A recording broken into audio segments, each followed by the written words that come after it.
Good morning, ladies and gentlemen. It is, I think, the biggest issue in our national lives that is reported on, spoken about and debated around the least. It is the area of law and order. We did our best last year in an August campaign to try and raise the salience of the issue, and we are in no doubt as a party that Britain now is lawless. I guess the reason it's so little discussed is that for the Labour and Conservative parties to enter into this debate, they would have to admit their own culpability. But whether it's the streets of London, where men dare not wear watches and women dare not wear jewelleries, to what is happening and the constant living in fear that we see in our rural communities, everyone knows the state of law and order is considerably worse than it was 5 or 10 years ago.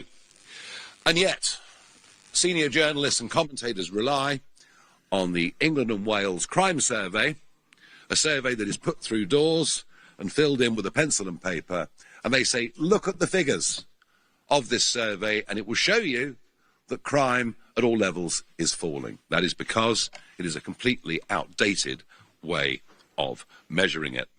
No, we are living through a breakdown in society, and it is very, very serious. Now, prison sentencing has proved to be Andy Burnham's first big test as Prime Minister. In the wake of the PC Harper case, the Prime Minister's instincts were, well, of course, they shouldn't be released early.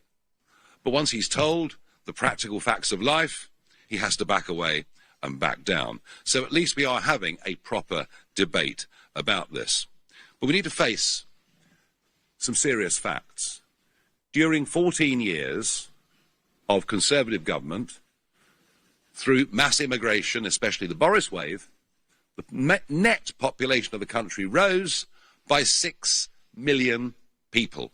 And they only built 455 new prison places.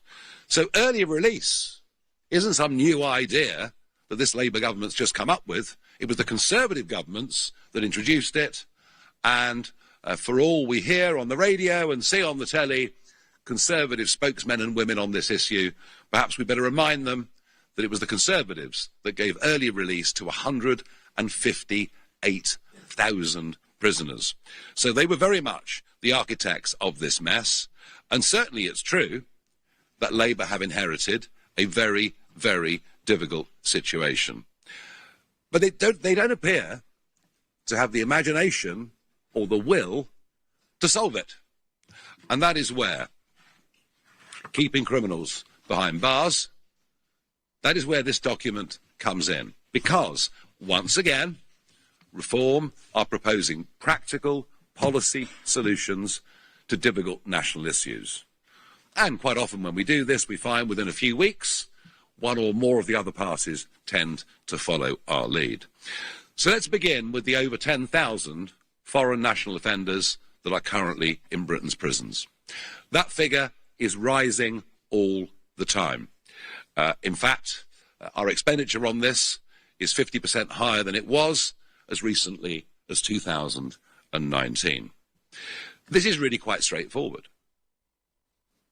We send people back to their country of origin, so it needs a phone call with Edi Rama from Albania, etc. And if they refuse, we then send foreign national offenders off to third parties. Kosovo is perhaps one good example currently being used by Sweden. And we are organising a trip to El Salvador. And by the way, not all of the prisons, the cages that you've seen on television, and Lee Anderson and Vanessa Frake, the former prison governor, they will both be visiting El Salvador soon. To house a foreign national offender in El Salvador will be half the cost of housing a foreign national offender in this country and will give us more prison spaces. Add to that a concept that we did announce last year, but perhaps bears repetition, the concept of Nightingale prisons. We did it during the pandemic with Nightingale hospitals, and we're confident and we believe we can have 12,000 Nightingale hospital places within the first 18 months of a reform government. Underpinning this are some basic principles: that dangerous criminals must serve their full term. The public demands nothing less. That crimes such as child rape deserve full life sentences, and lower down the scale, because of Labour's recent legislation, anybody that is given a prison sentence of less than a year is now highly unlikely to serve any prison time at all, which is frankly opening the door to shoplifting and lower levels of burglary.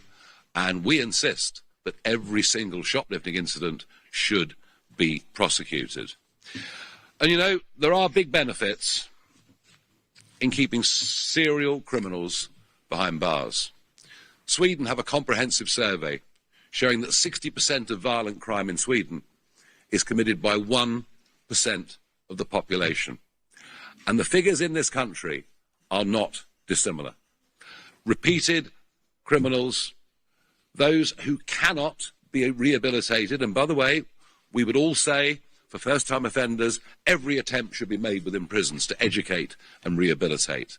But when people pass beyond that measure, the never-ending cycle of causing violence and distress to others, of going to prison, of serving a third or 40% of a sentence, and then coming out and doing it again, is having a very, very grievous effect on large numbers of people in society.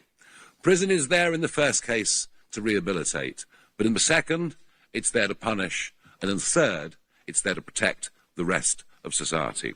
So I commend keeping criminals behind bars, and I would ask Sir Yusuf to give us more details. Thank you.